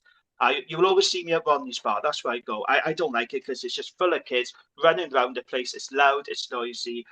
It's not the place to go for, in my opinion, a pre-match fight, unless you have a child with you or your coach of rugby. When I went Team. to the county game earlier in the It's season, different. I went in there. Well, there's still kids running around, but I was with my lad, so it gave me a Yeah. chance to have a beer, and he got to bounce on a bouncy castle. But if I wasn't with him, I wouldn't have been interested. But I got a season ticket for both county and Dragons, and Yeah. I said, I don't mind going in the marquee on a county match day because it's less noisy and chaotic in the tent, and they have like live bands and stuff. But Yeah, they I do, don't yeah. go in the tent for a Dragons match day. I always go in Rodney's Bar or McCann's or the Murringer if I don't feel like going into Rodney's Bar. So I avoid the tent unless you got a child with you, is my advice. Dave Ashton says, do you think Paul Turner could use his connections to find us a good defence coach? I mean, he is well connected, isn't he? Oh, absolutely. Been around the game a long time. So it'd be interesting to see, It's because not the at the moment we connections, got Sam Hobbs, isn't it, doing the defensive role, but that's a part-time sort of thing. It's not connections, though. It's that, isn't it? You've got if you want someone who's decent, you've got to pay for it. Yeah, it's fair enough. Good coaches, they don't come cheap, do they? No. So Daniel Green said, good win. We kept up the pressure and didn't just go back into bad habits. Andrew Turner says the boys gave the fans something to cheer. Great atmosphere by us, even with Ospreys fans around us. But it was a very good atmosphere. I thought it was one of the best I've been to recently. Dalmy says, great win with some young homegrown talent on display. Excellent win, excellent day. Wiggy says, well done, Dragons. And Kevin says, Gatton should now be looking at Bradley Roberts. I mean, I will say that I know you're not a big fan of Bradley. I love Bradley. And I think he played very well. He's played very well this season, yeah. Well, he outplayed his opposite number, Dewey Lake, big time. Did. He was much better. Right, so but it's interesting with the Ospreys, though, isn't it? I'm going to say something now, and Josh Gardner off Blood and Mud is going to feel a kind of a shadow in the force. He's going to feel that something terrible has happened with what I'm about to say, as will Robbie, who does Squid Rugby. James from the Ospreys Ivy podcast. Go on, let's just name all the Ospreys fans we know and upset them. I don't think Dewey Lake is that good. Oh, Gav, you're upsetting me now saying that. I like him, don't you? He's not as good as Ryan Elias. He's not as good as Elliot. He's a big That's an unpopular opinion. Yeah, I don't care. It's still not offensive as talking about Phil Collins. No, I'm going to reframe it. He is good. He isn't as good as people would suggest he is. I think there are better hookers in Wales currently. Okay. But I was going to say, what was interesting in the Ospreys? So you were right. They come down, they're fully loaded. They always have good squads when they come to Newport. And this is why this is my favourite derby, because they usually come a cropper, don't they? Even in the Galacticos era, they used to come to Rodney Parade and they'd leave with their tails between their legs. There's so many of their big name players, though, just didn't turn up. I mean, we talked about on the Rat Pod, George North was anonymous. Mm-hmm. He was absolutely anonymous. You wouldn't even know when he was playing. I forgot North. He was there at one point. Yeah. I was watching the game. Oh, yeah, he's playing. Oh, yeah. he did pretty much nothing, and a lot of their big name players just didn't. They didn't perform, but like I said, it'd be a different story from this weekend because they got Scarlets at home. So you watch, there'll be a much better team. But I don't think we were deserved Scarlets look winners. very good either. Oh no, they don't. They don't at all. But I just think Welsh rugby in general, Gav. Are any of us looking good at the moment? Any of our teams really looking good? It's a race to the bottom, isn't it? I know that sounds depressing, but to me, it is a race to the bottom. A group of bald men fighting over a comb is the kind of the Welsh hubcap race, isn't it? It's Yeah. Okay, then. So that's the mailbox done. Let's move on to some news. We got a couple of bits of news. So bad news, I'm afraid. Ben Carter will be out until at least March after suffering a severe hamstring injury for the Dragons against the Ospreys. That means he's also going to miss the Six Nations. So I mean, Wales do have decent depth at lock. It's going to hurt us more than Wales, but it's I really don't disappointing news, Gav, isn't it? Yeah, I don't think Ben Carter was troubling the Welsh squad, but not for a start, no. No, but he would be our first choice, second row probably, wouldn't he? Yeah, I mean, we have got good options. We still got like Matthew Screech, Joe Davis, George Knott, Sean Lonsdale. We got youngsters and Ryan Woodman and Barney Langton Cryer, which I'm still convinced is a made-up name. But yeah, we got some decent options. Barney Langton Cryer is not a rugby player. He's a Deaton. Barney Langton Crier's a Deaton. He plays a bit of cricket. He'll end up working for the Foreign Office. Yeah, so that's really disappointing news about Ben Carter, and we wish him a very speedy recovery. The other bit of news, well, we've already touched on it, but Dragons have taken, well, understandably so, they've taken a head of performance down bar off waterboy duties for Saturday's game with the Sharks after his spat with referee Ben Whitehouse. So Dave Flanagan said today that Dan is well aware you can't do what he did, and we are dealing with it in-house. There is a consequence agreed by Dan and us. You can't do that. It's as clear as day. Yeah, it's as clear as day my end.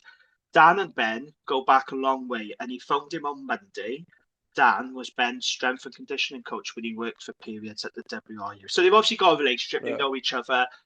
He called him up on Monday, so they probably sorted things out. Now, there's no official action yet from the URC, but the Dragons are taking the initiative of, Chris Curran reported as a ban, but they basically, they are banning him from waterboy duties, and he'll be sitting up in the stands. So whether URC take official action or not, the Dragons have, which is fair enough, isn't it, Gav? Decisive, sensible, and it's good that Dan Barr has rung Ben Whitehouse as well. It's a grown-up solution, isn't it?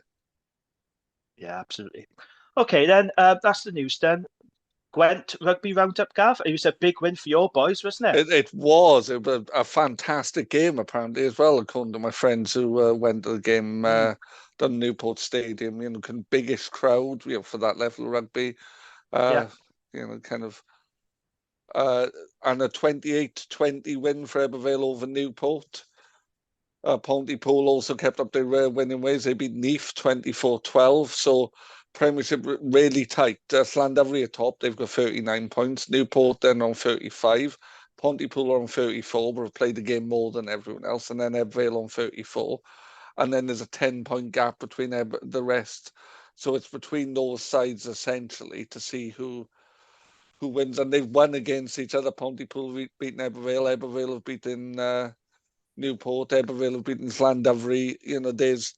There's that to and then throw in, and it's quite competitive for Gwent sides in the Premiership. Of course, we don't know what's going to happen with the elite rugby, and Pontypool have said they are interested in it. I haven't seen anything else definitive from any of the Gwent clubs, but they've not come out right and been negative like the Cardiff region clubs have. No, that's right. But again, and it's interesting going back to when we talked to Tom a couple of weeks ago about the Leinster system. Yeah. And until we realise that those players need to be schooled in a way of playing, it's not going to have any impact whatsoever. No, absolutely. We just got to continue to find a way to bridge that gap, from semi-pro to pro, and there's no easy answers, is there? But also, as well, kind of not ignoring the quite posh elephant in the room with Leinster. Most Leinster players have come through a school system. I saw a ridiculous stat, and I'm probably entirely wrong here, and Irish Rugby Twitter will come after me, but it was something like, of the Leinster squad, not including players from overseas, they'd come from 6 schools. Yeah, there's that private school system, isn't it? And Yeah, and it works incredibly well for them. Rugby in Ireland is a school played in private school. It's Yeah. you pay in fee paying schools. You don't play it if you go to a comprehensive in Dublin, because you play Gaelic sports and you play soccer. And it's on the decline in Welsh comprehensive schools, as per Oh, that report by yeah. BBC Wales. Hugely so, because kind of PE teachers aren't coming through playing rugby. I always remember my PE teacher, when someone asked if we could play football, he's, well, boys, that's a sport for Englishmen and girls, and I can't see any of you wearing a dress. And that was the attitude, but you don't really get it that. Fortunately, you don't get that kind of misogyny, but you don't also get those attitudes anymore No, thank either. goodness. Yes. So, any other results? Oh, sorry, I've gone off on a tangent there. So, Championship East, Dragons Derby, Cross Keys beat Penalta 34-7. Good stuff. Newbridge, who are second in the Championship East, beat Bargoed 16-6. Big good win, that Bargoed, good side. And then Bedwas beat Treorchy 36-15 away from home. Cross Keys are fourth in the Championship East. Bedwas and ninth from Penalta are just above the relegation. In Division 1 East, which is topped by your former boys NSD, they won 2010 against Sengenez. Pontypool United got mauled at home by Nelson 66-8. Monmouth also lost heavily at home 36. They lost to Ben Linnog. And Blaenavon beat Dowler 16-10. Talwine are second, and Brynmawr are third. Brynmawr are 2 points behind and have 2 games in hand. Lots of games postponed due to weather. Abergavenny's game was postponed, and Brynmawr's game was postponed on the weekend because, speaking to my mother, it sounded a bit grim in the old Eastern Valleys. Yes, that wet weather. It wasn't very nice weather in some parts. And that decimated it lower down the leagues as well. The games were being played, in Newport and further down, but up in the valleys, games were being called off left, right, and centre. And everything from Division 3 below was very little rugby happened over the weekend. So is that it then, Gav, for the results-wise? It is. Brilliant. Okay. Excellent. Thank you for that, Gav. So moving on, it's time to rate the players' playlist. So for those who are unaware, the Dragons are asking players to submit 6 songs to their pre-game playlist at Rodney Parade. So they'll play a lot of music at Rodney Parade before the game. The players warm up on the field. They're asking a player to choose 6 songs to go towards the pre-match playlist. So it was Matthew Screech's turn to choose 6 songs for the game against Ospreys. And I've got to be honest, Gav, this is an abomination, this playlist. Strong words, Amy. It's the playlist of a man who owns 4 CDs, 2 of which are That's What I Call Music 61. So the first track... He's not heard music. That's the only reason I can imagine anyone would choose these songs. It's a really odd mix as well. And I'd only heard 2 or 3 of these songs I heard. The others, I've listened to this playlist today, by the way, just to listen to the other tracks. And it's really not my cup of tea at all, some of these tracks. So the first track he chooses is Signs by Drake, which, he's pretty well known, Drake. He's massive. Yes. And I couldn't name you a song of his off the top of the head. So I listened to this today. And it's not really match day music. I thought it was. Have you heard it? Do you know the song? It's very chilled. So a couple of years ago, I did this mad thing where I decided I was going to listen to all 500 albums on the Rolling Stone 500 albums list in a year. Oh, I like to do that.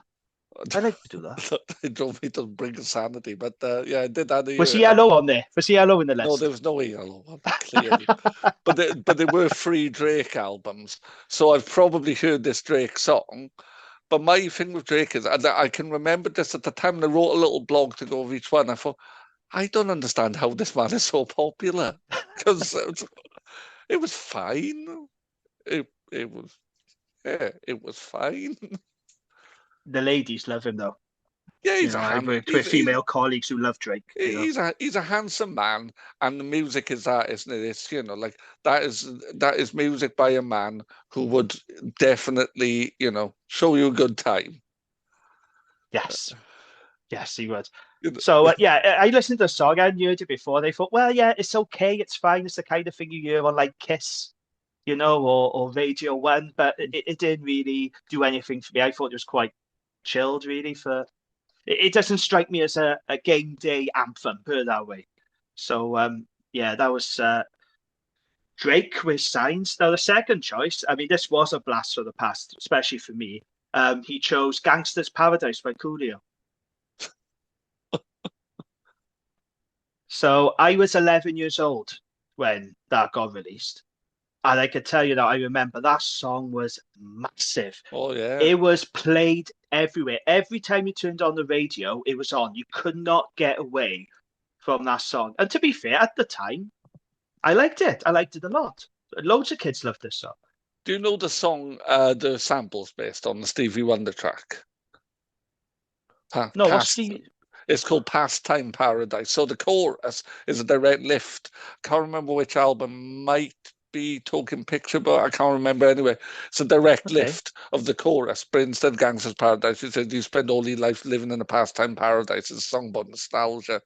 So I really like the... I really like that sample. So as much as I was 10 years older than you, so I just thought it was a bit of a novelty rap song. But, it's fine, isn't it? It's a good pop song. Yeah, it is.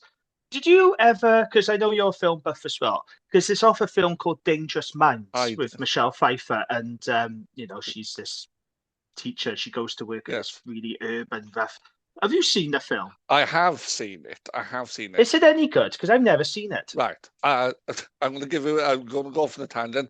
If you want to watch a film like that, don't watch Dangerous Minds, which is fine, but a bit Hollywoody. Watch a film called Stand and Deliver, which stars Edward James Olmos, which is about a guy who teaches maths in a really tough, predominantly Mexican school in LA in the late 70s. Okay, I'll have to check that one out. Very, very similar kind of idea, just really life-affirming story. Dangerous Minds is fine, Yeah, because I've never seen the film, and I remember the music video because it had Michelle Pfeiffer in the music video with Coolio. It was a big box office hit, though. The budget was 23 million, and it took over 180 million. But when you go on Wikipedia, it says the critical consensus on Rotten Tomato calls it rife with stereotypes. Oh yeah. And that doesn't surprise me one bit. I haven't even seen the film, but already I'm getting that rife with stereotypes feel about it. Without having seen it, I reckon you could tell me what 4 of the characters are without even trying. Oh, okay. I'm not going to try now, but I got a good idea in my mind of what kind of characters are involved. Try Stand and Deliver instead. Honestly, it's a great film. Right. That's on my watch list. Right, these next 2 tracks, again, they're bloody awful. I just couldn't connect with these songs at all. So he chose Industry Baby by Lil Nas X and How Soon Is Now, in brackets remix, David Guetta. It's nothing to do with the Smiths. It's not a cover version of the Smiths. I thought it was a Smiths cover. So when I saw the list, I thought, right, yes, how bad can this be? It's actually worse than if it'd been a Smiths cover. Are you a Lil Nas X fan, Gav, at all? I am not, but my son is. Oh, right, okay. So Matthew Screech shares musical taste with a 9-year-old, which tells you what you need, really. What's the Old Town Roads? I can play that on the guitar because my son asked me, can you play that? And it's 2 chords, so I can go between those 2 chords. And that's a bit of fun, Old Town Roads, but Industry Babies, well, it's rap that appeals to 9-year-old boys. Yeah, it's not my cup of tea at all. I listened to it and I didn't like it. The David Guetta track, I mean, that's like the kind of track you would hear in Vibes in Newport at 3 o'clock in the morning when you're off your tits. It's that kind of track, isn't it? And we know what Vibes it's like, Gav, don't we? Absolutely. Only in the day, though. We have not, just to confirm, me and Gav have not been clubbing at 3 o'clock in the morning in Vibes in Newport. No. No, as my son proudly pronounces 21, Dad took me to a nightclub in Newport. I'd like to point out it was to watch the Wales-England game, and it was it was 5 in the afternoon. But That was yeah, a good afternoon, though. oh God, David Guetta, and he is the king of music for people who don't like music. Oh, I'll just He's put some very David. popular, isn't he? Of course he is, because there's no effort involved. No, You know, it's anyone. just not my cup of tea. No, anyone could like it. It's nonsense. Now, the next two tracks, I do quite like, especially the last one. But these are proper '90s classics, I would say. "Ready or Not" by the Fugees. That was a pretty big. I like the Fugees. They weren't bad, the Fugees. Oh, And the I like Oasis him. classic. You do, Sorry. yeah? Oh yeah, yeah. No, go on. No, I was going to say, Lauren Hill's first solo album, The Miseducation of Lauren Hill. Oh, it's good. Yeah, Oh, that's a great album. Very high on it the is. Rolling Stone 500 list. Yeah, Wycliffe Jean in that, wasn't it? Yeah, I like the Fugees. And then "Wonderwall" by Oasis. That's a good track. You can't argue with that one, can you? It's the worst Oasis track, but the worst Oasis track is better than most other bands. So yeah. I mean, I'm going to disagree with you with the fact it's the worst Oasis track. They've done far, far worse tracks Oh than no, yeah, "Wonderwall." it's But not. She's Electric is the worst Oasis track. I love that But one. Oh, it's a good song. It's good vocal by Liam. That's one of Liam's best vocals on that. oh Because God. he goes really high pitched on that one, doesn't he? You don't hear him normally go so high pitched. It's great. His best vocal performance is "Cigarettes and Alcohol," I think. But Okay, that's another great track. So there we are then. So it's Science Drake, Gangsta's Paradise Coolio, Industry Baby by Lil Nas X, How Soon Is Now, David Guetta, Ready or Not Fugees, Wonderwall by Oasis. So out of 10, I'm giving this a 3. I'm giving it a 3 as well.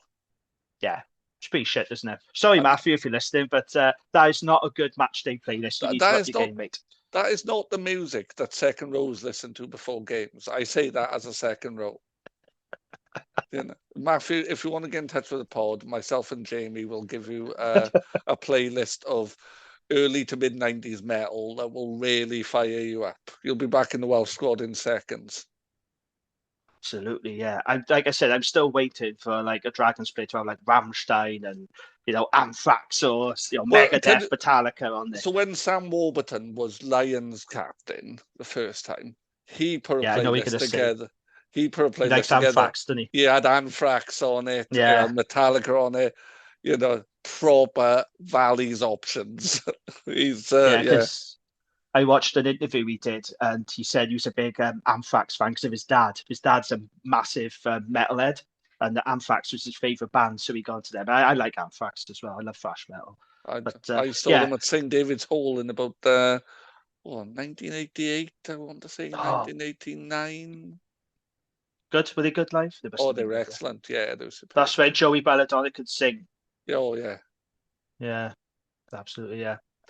Okay, so that's that playlist. Now, next week, I said we was going to do Rodri's last week, but we will do it next week because Roger Williams is a much better playlist.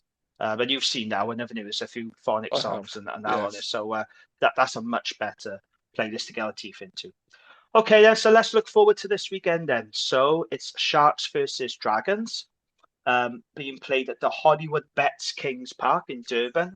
Kick-off time of 5. I know it's ridiculous. Well, they're the Hollywood Bet Sharks, aren't they? That's their full title. Yeah. But Hollywood Bets Kings Park. 5:05 kick-off time. The referee is Frank Murphy from Ireland. I don't rate him at all as a ref. I don't know what you think of it, Gav. He's pretty bad. Not a good start, this is it. The game is live on S4C as well as Fireplay. So if you want to watch Fireplay, you get the really biased South African commentators who know absolutely nothing about Welsh rugby or the Dragons and will probably get their names wrong. So I would advise you watch S4C for this one. How are we feeling then, Gav, about the Dragons going to South Africa? Because we go there now with a bit of confidence, don't we? A bit of momentum. We've had a really good win. But we do have 14 players unavailable for this tour, and there's some big names missing. We don't have the likes of Basham, who's obviously suspended. We haven't got Birchenough, Leon Brown, Ben Carter, Elliot D, Jack Dixon, Dan Lydiard, Rodrigo Martinez, Angus O'Brien. Some really big names there. And of course, as predicted, and I did call this out on the Rat Pod, the Sharks have brought back their Springbok players into camp. So they'll have Eben Etzebeth, Oxneish, Makosi Mapimpi, Grant Williams, Jaden Hendrickson, and Lucano played against Connacht last week. So don't be surprised if Sharks name their strongest team this season loaded with Springbok players. So how do we feel about this going into it? Well, so I was convinced we were going to win it because they haven't been very good, Sharks. And then I saw that squad and it was like, oh, okay. Oh, it's like that, is it? All right. So, yes, just the 9 World Cup winning Springboks to face. Yeah, I'm not surprised at all, though, that they've brought back the Springboks because the Sharks, they're a very strange team. They're incredibly underwhelming given the squad that they got. Even without their Springbok players, they still got a pretty good squad. But there's just something not right there, is it? They're very disappointed and underwhelming. And I thought the same last season. Because I'm old, I can remember when they were in Natal, and they were a really weird and inconsistent side even then. Yeah, but they really should be doing better than the squad they got. Like I said, they've lost to Zebra, they lost to Ospreys in London, so they've lost their first 5 games. So they're at the bottom. They're going to be desperate for a win. There's no way they're going to want to be losing 2 back-to-back home games. So they brought back this spring. I could see it coming a mile off. I knew this would be the case, and I know a lot of people are saying, "Oh, this is a really good opportunity for the Dragons to go down and get a result." But it's all very well saying that, but you got to look at the players that we got missing first of all. Then you factor in the players that the Sharks will have coming back, and also the other fact is Welsh teams just don't do well in South Africa. No.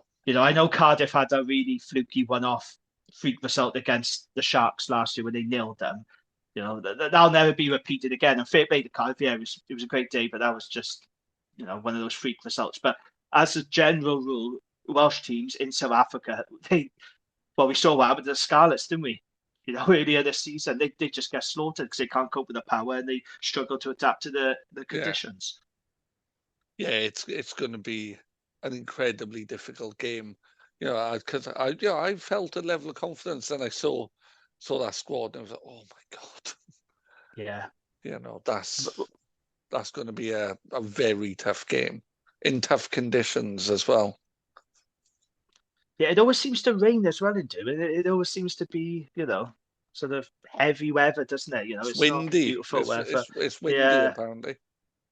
Yeah, because the boys were saying on the Rat Pod that might suit the Dragons, but actually, I don't know. I think we prefer it on a flat track, not on a hot day. I think that would, for our running game, the way we want to play, the brand of rugby, I don't think is really suited to wet heavy weather. It certainly suits our Flyers a bit more, wouldn't it?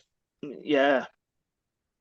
So, it's going to be a tough one, this. Like I said, I know some people will be thinking, well, Sharks are on the table, opportunity for Dragons, but unfortunately, it's not as simple as that, because as poor as the Sharks are, when they got their Springbok players back, and they will be a lot better, and playing at home, that's massive for them. That's a big advantage. And John Plumtree's under a lot of pressure. He's had a lot of criticism in the South African rugby press, so they're going to be desperate to win this one. Yeah. And then after this game, we got the Lions. So, which I think, for me, this South African tour, this is a free hit for the Dragons, because nobody's expecting us, really. No one in the right mind's going to go expect the Dragons to go down there and pick up a couple of wins, right? No. But if we can come back with some bonus points, if we put in a performance, for me, this tour is about performance. Like, we all want to win games, of course we do, but we have got to be realistic. We're coming up against some real heavyweights in those packs. The Lions have got big men. We know the Sharks are going to have their Springboks. But we really got front up. I genuinely think we could get something against the Lions. Yes. Sharks, no. But Lions, potentially. Well, we played them 3 times last season, didn't we? And we should have beaten them on all 3 occasions. So we actually drew out there when we played them in Europe, wasn't it? Because they came into the Challenge Cup. So we should have beaten them then, but we could have beaten the Lions. I think if we are going to get a win, it's more than likely going to be against the Lions. But they are a good team, the Lions. Yes, they are the weakest out of the South African franchises, but they're still a good team. But I know what you mean. I miss the Cheetahs being in the, you always got to win with the Cheetahs. Bring the Cheetahs back. Seven Kings. Although we lost to the Seven Kings. Yeah, we did. We actually went out there. Under the Jackman days, they absolutely battered us, were they? 45-70, some silly game. Dorian Joseph fly half. Terrible team that was the very dark days when Bernard Jackman first took over. So, okay, so that's that then. Yeah, we're in South Africa. 2 tough games coming up. I mean, I would much rather the Dragons be facing Sharks and Lions than doing what the Scarlets had to do and face the Bulls and the Stormers, you know? So my expectations are low. As long as we go out there, perform, we just got to chuck it about, and we just have a crack. You know, what I don't want to see is what we saw with the Scarlets, where they get absolutely destroyed, because that won't do our confidence any good. It won't do the optimism any good for supporters. So I just want us to go down there, front up, have a crack. Even if we if they put 40 odd points on us, but we came away with a bonus point. Yeah. That's something to come back home with, isn't it? Yeah. I would take a 40-28 loss. No, I would as well, definitely. If it resulted in a bonus point of any kind, I'd be up for it. So, what's our prediction then, Gav? What are you going for? Is that your scoreline? Yeah, I'm gonna say Sharks by 12. Yeah, Sharks by 12. Okay.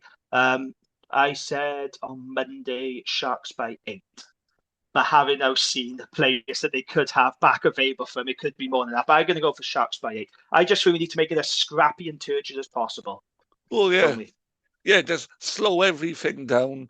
Don't allow them possession. Any bit of possession, disrupt it. Kick it, but make it difficult. Kick it, shove it into corners. Just make them run about and just don't give them possession anyway in our half. Yep, that's what we need to do. So we'll see how that goes then. I think that's it for tonight, Gav, isn't it? Is there anything else you want to chat? I would say so. After the bombshell you've dropped about Genesis, I think we've probably... You're not going to let me forget that, are you? Never. I'm going to wake up in the middle of the night just going, what? I can't believe you said that. That really was an unpopular opinion, wasn't it?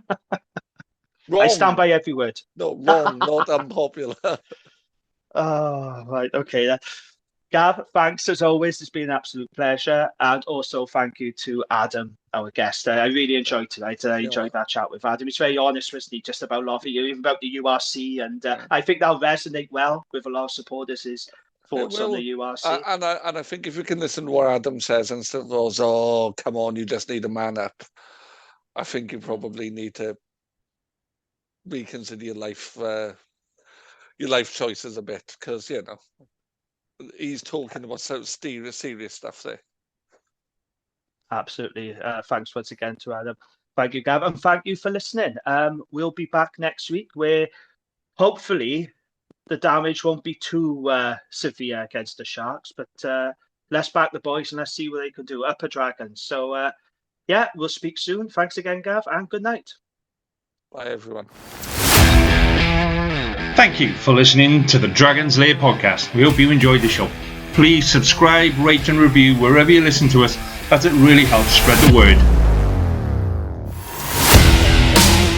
You can find us on all the usual social media channels or email us on welshregionalrugbypod@gmail.com. And remember, whatever the question is, rugby is always the answer.